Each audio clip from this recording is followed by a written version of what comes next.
Good morning. Hope you're all doing well. I'm having some technical difficulties, so this lecture will be different than I anticipated, and I apologize in advance. I've got to work on that a little bit today.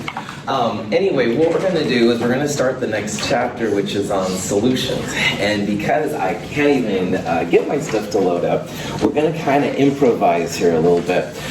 What we will do is we're going to go a little bit different from the lecture notes, obviously, because I don't have them in front of me.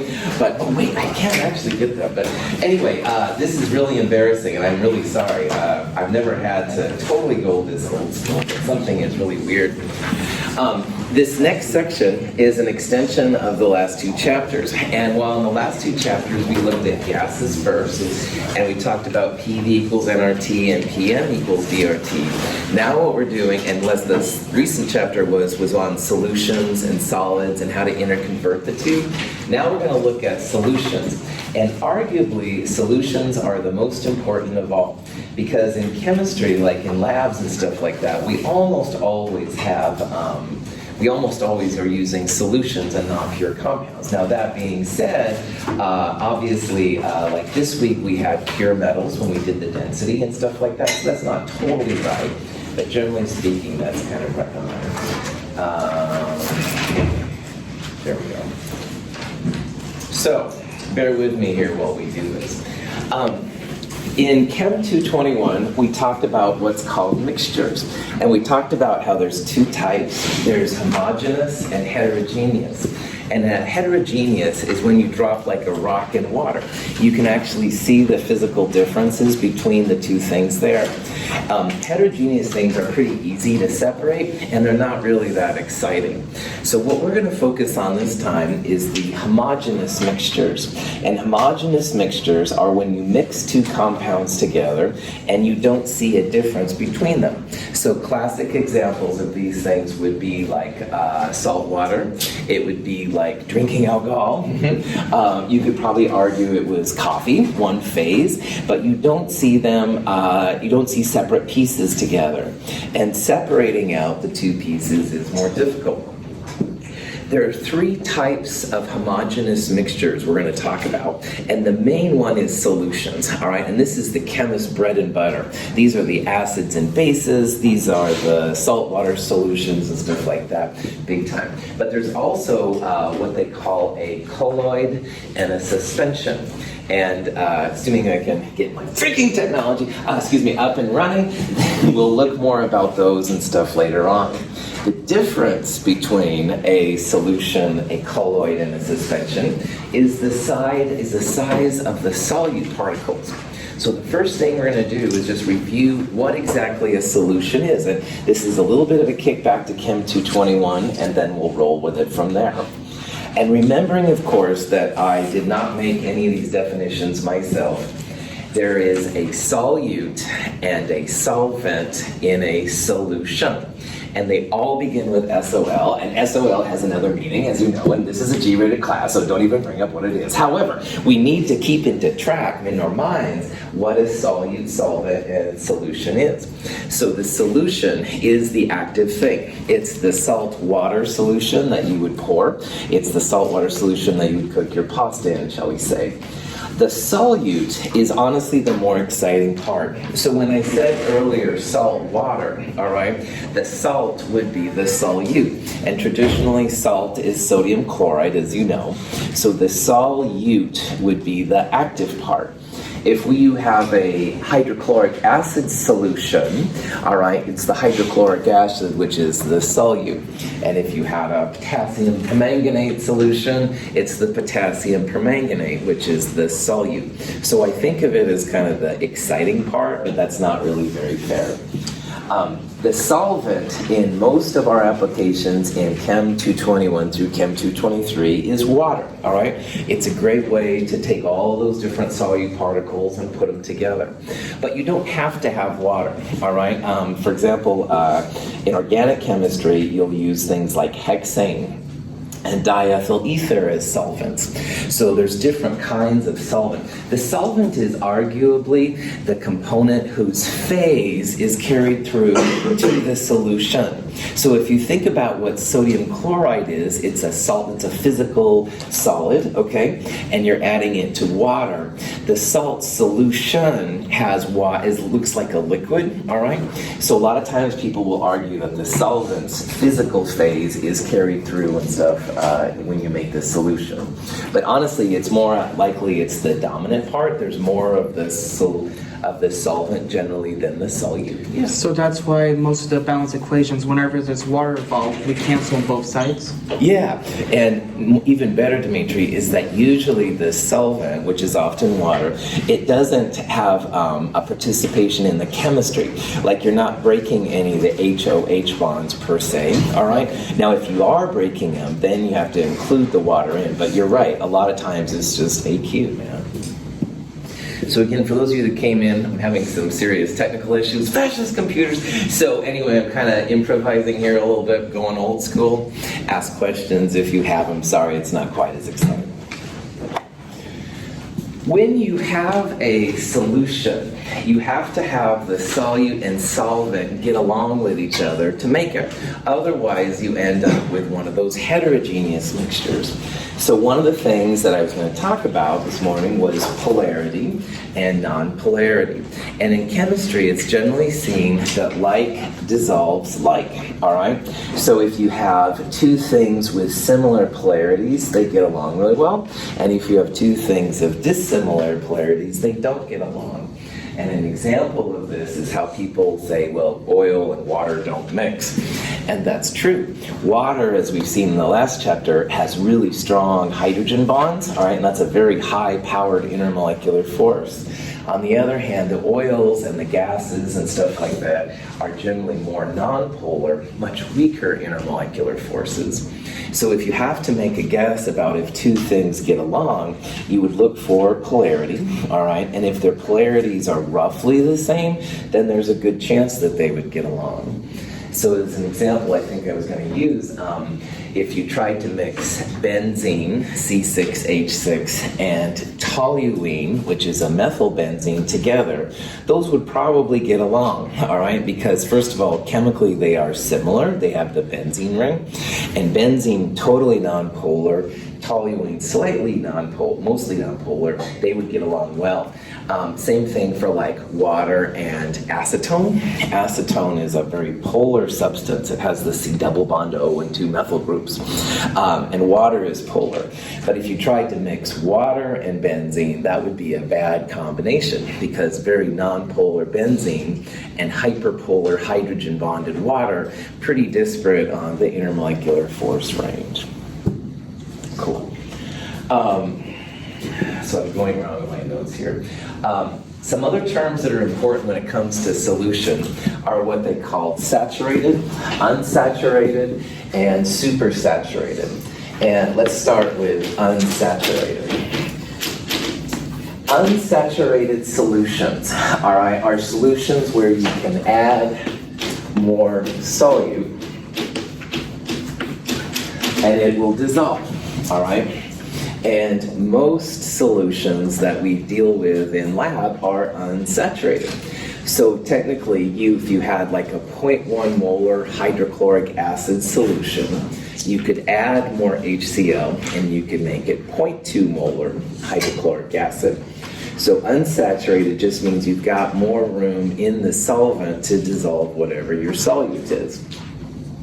However, if you keep adding, for example, sodium chloride to water, all right, you can add it in, dissolve it, and it goes away. Add some more, dissolve it, and it goes away. But you do finally get to the point, and it takes a lot, but you will get to the point where your water can no longer handle the sodium chloride that you're pumping in. And if I could spell. See, this is why I do PowerPoint, all right? I have really bad handwriting anyway, and I can't spell. Saturated, there we go. Me scientist. Anyway, saturated. I'm saturated. Okay, profit on. Saturated means you can't put any more, I'm sorry, this is really weird. You can't put any more solute in the solvent. You put it in and you actually see the physical sodium chloride there. Some compounds, this is really high. Like sodium chloride, it takes a lot of sodium chloride to keep dumping in before you see the solid. Water can handle a lot of sodium chloride in a solution before it becomes saturated. On the other hand, there are some compounds, and one we've seen in Chem 221 and Chem 222 a little bit, is silver chloride, all right? We talked about how chloride, bromide, and iodide, they are usually AQ as long as they aren't with silver, mercury 2+, and lead 2+, and we'll look at these more next term. All right, if you have silver with one of these, what this says is that these easily make saturated solutions, which means that the water, doesn't matter how much water in theory you have, it's going to be very easy to make solids. Solubility is a cool subject, and we'll come back in Chem 223 about unsaturated and saturated. We'll be able to actually quantify like how much solute you can put in for so much solvent. But for right now, I just want you to hear these terms. Unsaturated means more solute can be put in the solution. Saturated means you've reached that threshold, can't go any farther.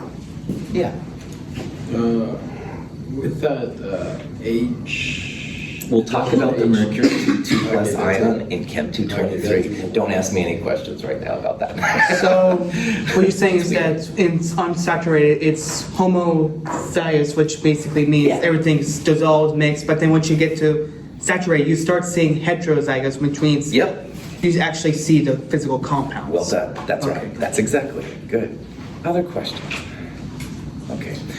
There is a third type of solution, and I have this cool video for it, and I'm really sorry, but it's called supersaturated. And in a supersaturated solution, if you just barely touch the solution, you drag it a little bit, all of a sudden the precipitation, the heterogeneous nature of the stuff starts just cascading out of control. And there's some really cool kind of effects you can do. Supersaturated, sometimes, somebody showed me a video, I think it was on Tuesday, and who was that? Anybody here? Maybe they put their hand in there. Yeah, that's right. Okay, yeah. Madison showed me this cool video, and this guy put his hand in the solution, and all this solid started appearing around it. My best guess, and I still don't know, Madison, but my best guess is that that was an example of a supersaturated solution. They look like they're just a normal solution, but you disturb it a little bit. So you jar it with like a jar, or you put your hand in there, and all of a sudden this cascading effect starts happening, and solid starts precipitating out. There's some fun uses of supersaturated solutions. We won't talk about it more than this, but I do want just to introduce the idea to you and stuff so that you know. Interesting. Question? All unsaturated solutions can become saturated. Yes, that's right. That's right. If you keep adding the solute in, you will keep adding it. That's right. Good. Yeah. So what exactly is a supersaturated? So it's one that quickly makes solid where there was nothing before. The saturated ones, like it's slow, like if you ramp it up, but supersaturated are pretty cool. Again, what I would do if you're interested in supersaturation is go to YouTube, man. YouTube has really cool videos of these people doing interesting things with supersaturated solutions. And I was going to show you one, but that's just technology. Good question. Sorry. My answer is this is a very strange lecture. All right.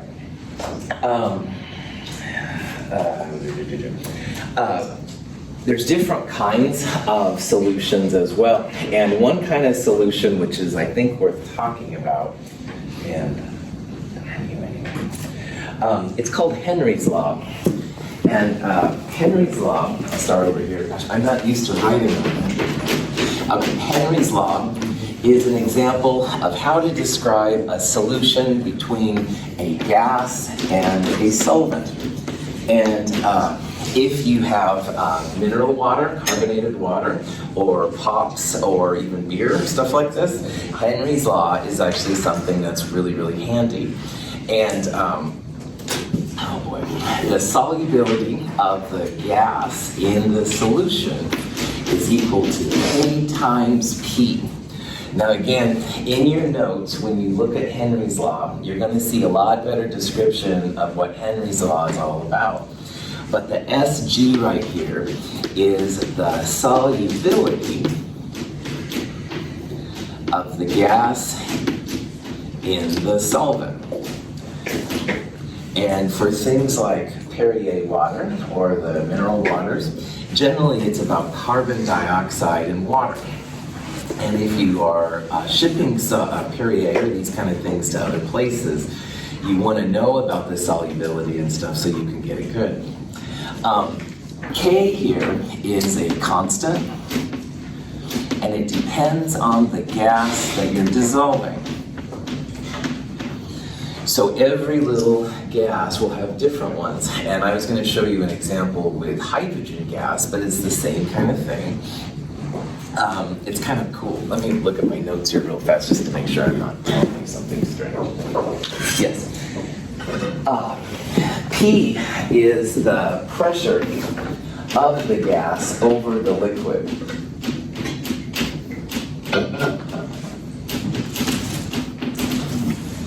So if you have a can of pop or beer or Perrier or something like that, the more pressure you have, the more it's going to be soluble.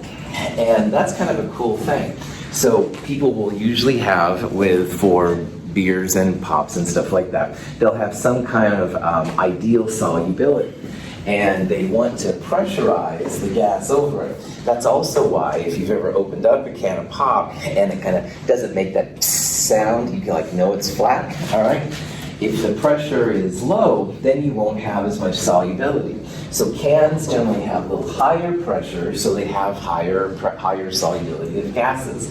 And when you open it up, you're basically opening up to the outside, the pressure goes down, the solubility goes down, and the gas comes out.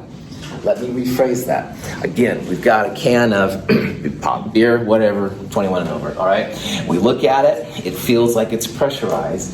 The can has a high pressure, so it has a high solubility of gas in it, CO2 or whatever. Then, because it's Friday and your technology doesn't work, for whatever reason, you open the drink, you open it up, your pressure goes down because now the can is open to the outside, pressure goes down, the solubility of the gas goes down, and you hear that kind of hissing noise, which is associated with freshness and stuff like that. So Henry's Law is actually something that's really helpful when it comes to gases. There are all kinds of different constants, K, for the different gases, and none of them are things you have to know. Usually the constants have units of per millimeter of mercury. So the pressures are then measured in millimeters of mercury, and you can then find the solubility. The solubility uses units of molarity. That's a good thing to talk about. Molarity, big M, is another thing that we talk about in this section. And molarity is the ultimate way for chemists to describe solutions. So we've already seen, even in this, like in the copper titrations lab, we saw several solutions of copper. You made the thiosulfate solution. In the first lab, you wanted to have a 0.1 molar sodium thiosulfate solution. The big M is molarity. Does anybody remember what the units of molarity are? Liters per mole. Yeah, it's moles of solute, good, and liters of solution on the bottom. Yeah, it's okay. Moles of solute over liters of solution.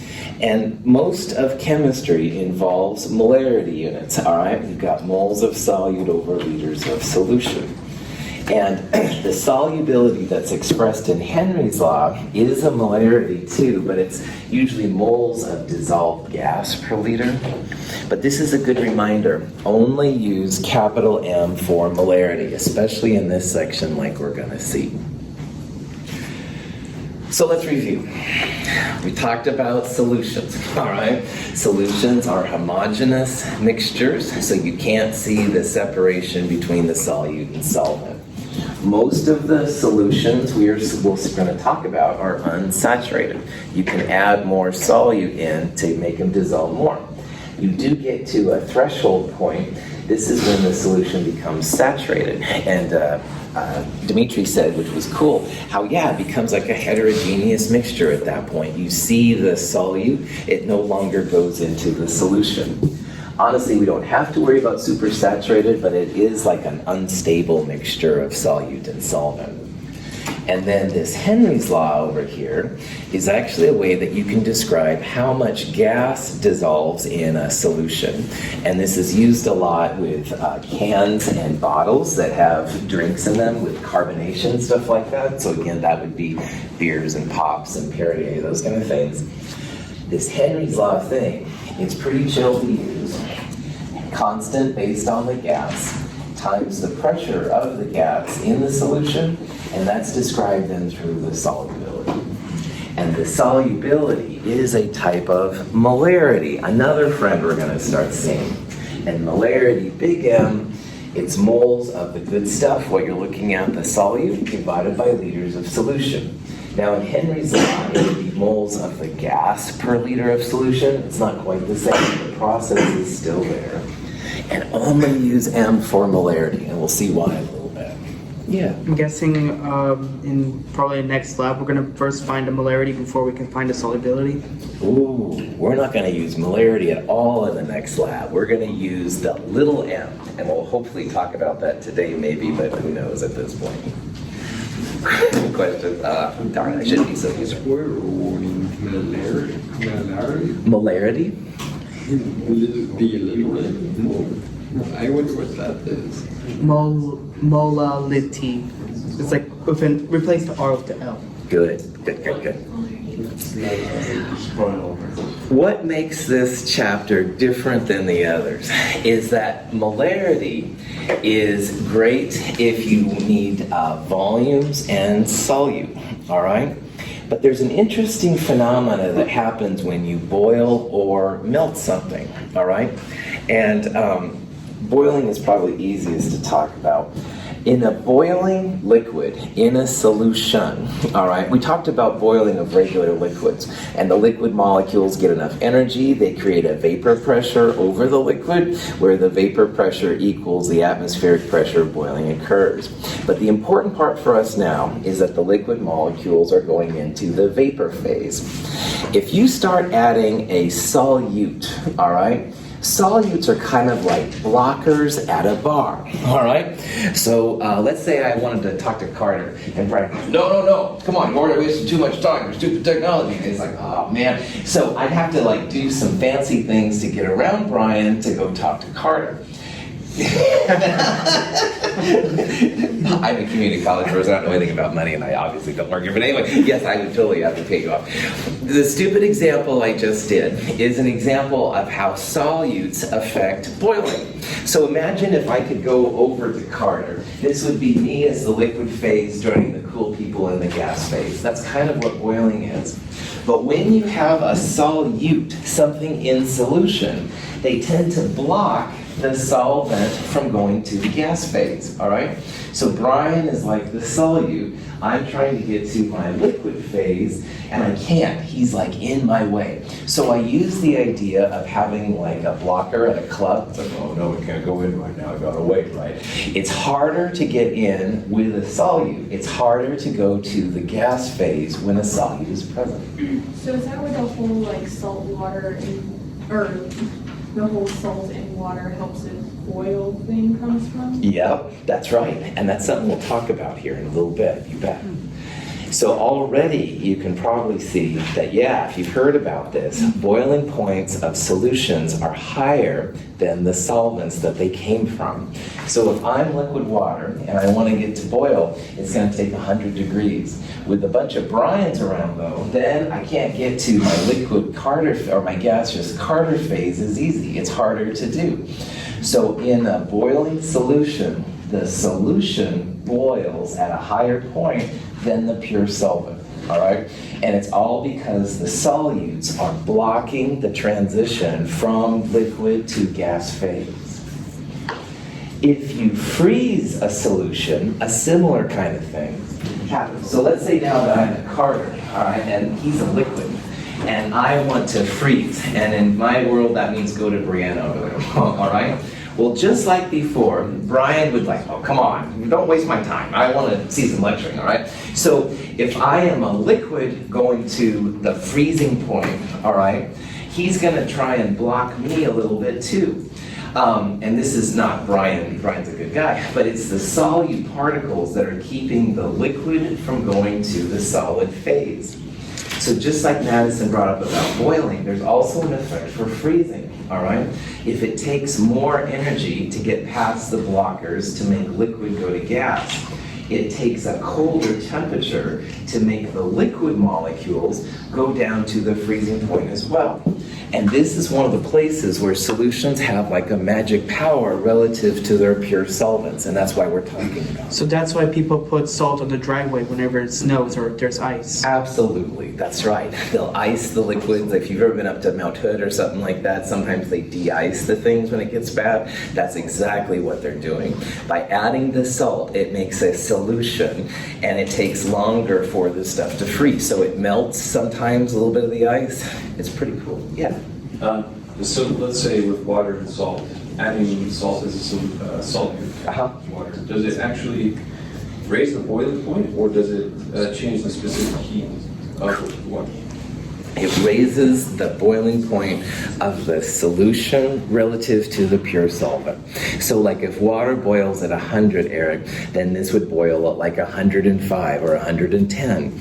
And the same thing with the freezing point. If the water freezes at 0, adding a little bit of sodium chloride or something like that, it would now make it freeze at like -5, -10, something like that.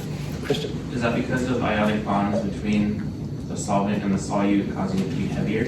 It really has nothing to do with the solute particles at all. So Brian could be ionic or covalent. He's literally preventing the solvent molecules from going to the gas phase if it's boiling or going to the freezing point if it's freezing. It doesn't really matter what it is, and that's why molarity isn't going to cut it for us. All right, we need units that represent more the quantity, not necessarily the quantity. For those.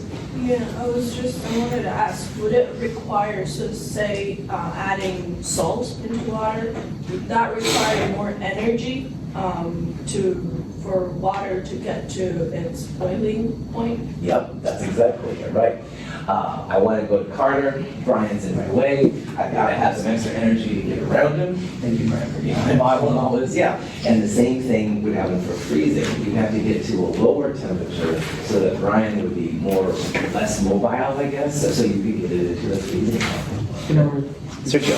Yeah. Is there ever like a situation where like the solution, like the boiling point is lower than the solvent? No. Is there ever like a situation like that? Sergio, what we can say is that all solutions have lower freezing points than the pure solvents, all right? So if water freezes at 0, all solutions with water will be less than 0, like -5, -10, all right? Let's see, I'm trying to think of another acetone, I think, has a freezing point, Sergio, of like -40. If you put a solvent or a solute in there that would make a solution, then the solution would freeze at less than -40. They're always lower, just like boiling points are always higher. If the solution's already at the boiling point, you put a solvent in it, would that still require more energy since it's already at the boiling point? Cool, so let's make sure we're using the same right terminology here. If you're adding a solute to the boiling solvent, then it would raise the boiling point, that's right. So like if you had a boiling water solution of 100, and well, like here's an example. If you've ever made pasta and the water's boiling, you throw some salt in, and at first the boil kind of goes down, or it goes away even sometimes. That's because the solution is adjusting to the solute. You have to add a little bit more energy, right up. Good questions. Again, this is a very unusual lecture, but you guys are asking really good questions, and I apologize for this being a little silly and stuff, man. So, other questions? Okay, so solutions, especially the unsaturated solutions, literally have some, I hate to use it, but special powers. All right, that sounds kind of cheesy, but this is why we're having this separate section on solutions. And we've already seen 2 of them. We've seen how boiling points of solvents increase, And again, most of the 90% of the time, our solvent's going to be water. So if you put water in there, the boiling point of water will be higher in a solution. So boiling points of solvent increase in a solution. That would be the best way is to say it. So we're going to talk about what's called boiling point elevation, all right? We also saw already how freezing points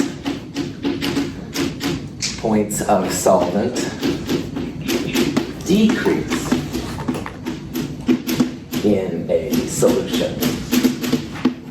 So again, water 90% plus of the time normally freezes at 0.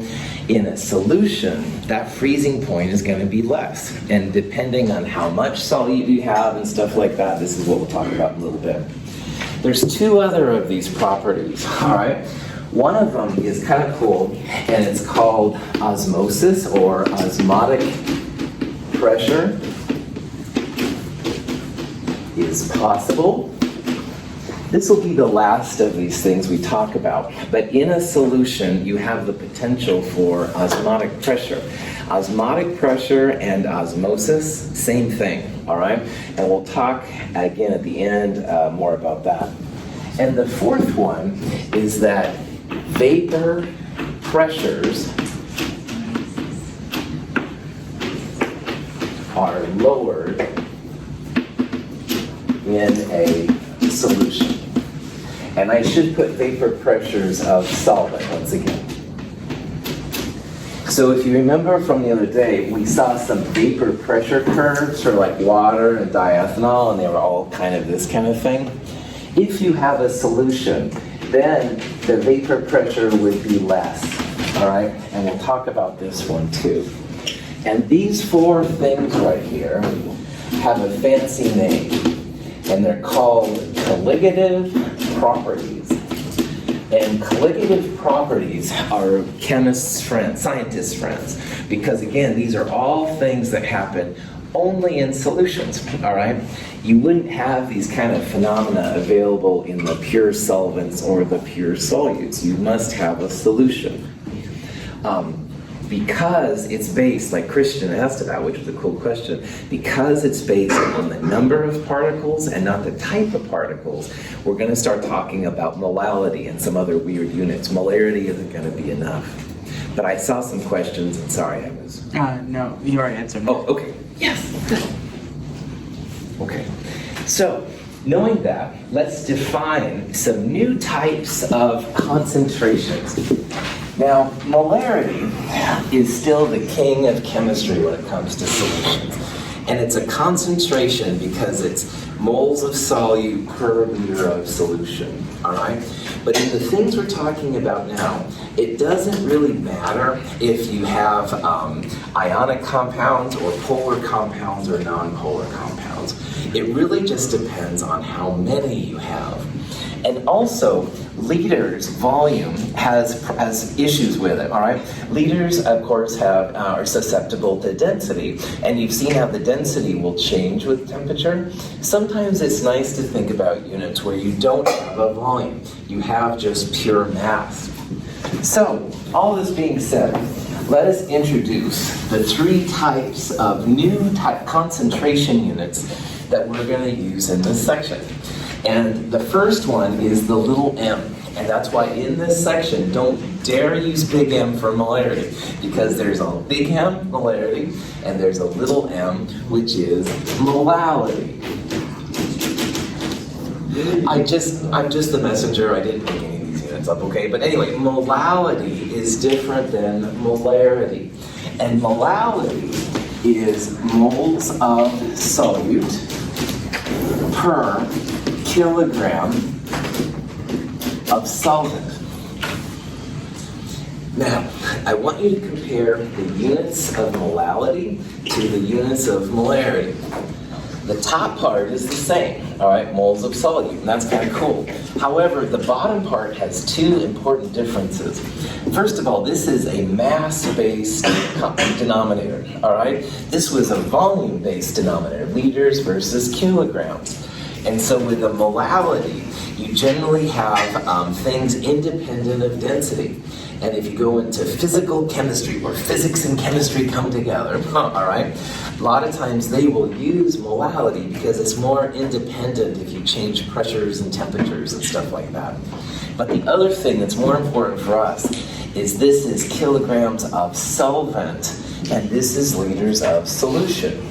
So we must know specifically how much solvent we have to make use of molality, all right? In molarity, it's about the solution, solute plus solvent. Molarity is different. So most of the time solvent is water, so we're going to be using the density of water, which is about 1 grams per milliliters. Use that to convert it to grams. Okay, hold on. You're right that the solvent will be water, and the density of our solvent will be close to 1. This, though, is liters of solution, all right? And some of you took Chem 151 with me this summer. We did a thing with different salt solutions, and the density actually changes with the solution. So it's a dangerous thing to assume, all right, that these solutions will all be. Now, Dimitri, they're going to be around 1, all right? But in my sig fig obsessed world, those are kind of dangerous assumptions to make. And over here, you can, if you have like the liters of water, you could use the density to turn it into kilograms, and we'll talk about that a little bit. So but be careful, there's solvent and solution is solute plus solvent, so the densities of the solution are usually going to be different than the pure solutes and solvent. Cool question. Other questions? All right, in addition to molality, all right, there's another one called weight percent, and I'm going to put a weight percent of A next to it. If you have a solute and a solvent, let's assume that A is the solute. Weight percent means mass, so that's going to be grams of A divided by grams of A plus grams of B times 100%. This is the only one of these symbols which is actually a true percentage. And if you have a 2-component system, A and B, solute and solvent or whatever, then grams of the first one divided by grams of everything times 100% is how you find the weight percent. Weight percents are easy to do in the lab because you literally just weigh them on a scale, all right? And you figure them out from there. If you have only 2 components, the weight percent of the other one would be 100% minus the weight percent of the first one. So if you have a weight percent of A that's 37%, then the weight percent of B, 100 minus 37, would be 63%. And that's a helpful thing that will help us sometimes too. This is going to be a little bit sort of on the chemical equations. Whenever you're doing chemical equations, do you write the solute first and then the solvent? We'll talk about solutions later, but for right now, in parentheses is where the solvent goes if you need it, all right? So usually it's just water, or is equal. So A is the solute, right? And B is the solvent. Really, it's just, these are 2-component systems, Z, and this could be solvent or solute. You just define which is which, all right? And it's grams of what you're looking for divided by grams of everything times 100. If you had 3 components, you'd have grams of what you're looking for divided by grams of A plus grams of B plus grams of C times 100%. The last one of the units that's really important in this section gets the symbol chi, and this thing stands for mole fraction. Now, mole fraction is another thing that's kind of handy. It looks like an X. Technically, it's a Greek symbol. I don't care if you use an X, it doesn't bother me. But anyway, let's assume, like on the last example, we have a 2-component system. So I'll figure out the mole fraction of A. In that case, that would be moles of A divided by moles of A plus moles of B. And likewise, if you wanted to find the mole fraction of B, you could go moles of B divided by moles of A plus moles of B. Or, and This one's a little weird, but it's going to be helpful to us. You could go 1 minus the mole fraction of A. So let's step back and think about mole fraction, because this is kind of a trip. If we had only A, only a solute, only a solvent, whatever, just one component, this divided by itself would be the same number. So if you had 3 moles of NaCl divided by 3 moles of NaCl, the mole fraction would be 1. In a mole fraction, that's as big of a number as you can get. These are not percentages, okay? However, if we add to our 3 moles of A, we add 3 moles of B. Now you're going to have 3 divided by 3 plus 6, or 3, 6, 1/2, 0.5. The mole fraction will go down as you have other components. But the thing is that all of your mole fractions together, so you can think of chi A plus chi B, all of them together are going to equal 1. So just like here on the last one, we saw how the weight percent of the second one was 100% minus weight percent of A. This is also a relationship that will help in this section, because all of your mole fractions will equal 1. This was a unit that I hadn't seen until physical chemistry, and it was a little weird at first, but I understand now why people use it. No percentages, nice decimals, I guess people like that, but anyway, there's some uses for it and stuff we're going to see here. So, your homework assignment, if you're bored this weekend, don't throw tomatoes at me, please.